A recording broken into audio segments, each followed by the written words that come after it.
Hi, I'm Tim from GreenView. We're in the second part of our three-part series on a residential landscape design process. Last week, as you recall, we looked at the landscape plan, showed you the plants we use from the hardscape elements. Today we're going to focus in on looking at the installation of some of these materials that we chose. We'll talk about some of the hardscapes at first. We're going to talk about fencing. We wanted to put a picket fencing in. Again, we thought that that really emulated a cottage garden feel. We chose a cedar wood for this picket fencing. First thing you need to do is get your post in straight, get it level. We set it in a concrete slurry mortar so that'll set up. And then we actually attach our picket to the string boards. You can paint it if you want. A lot of people just let it go to its natural color, but in this case we're suggesting a white paint. Our homeowner is going to do that, which kind of reflects the color of the house, pull in some of those colors. Repetition, again, very important.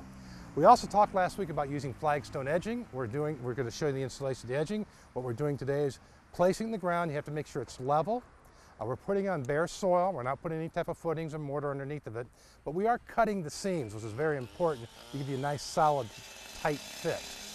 Once the flagstone edging is in, we're going to look at actually doing some plant prep and putting the flagstone steppers in place. Now these flagstone steppers is the same thing we use as the edging, except for they're wider and thinner, and they're used as stepping stones, so it's a more natural look.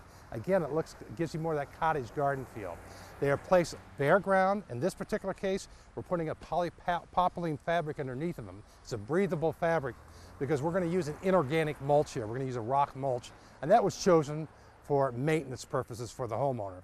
So once the flagstone's in place, then we're going to come in, we'll till the ground, amend it with some mushroom compost, organic materials what we're trying to add.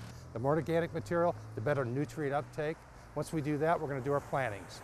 Pop the plants out of the containers, always cut the roots to encourage the roots to grow out into the soil, place them in the soil, and then when you're done with that, just water. That's it for today. We'll come back next week and we'll look at the finished product.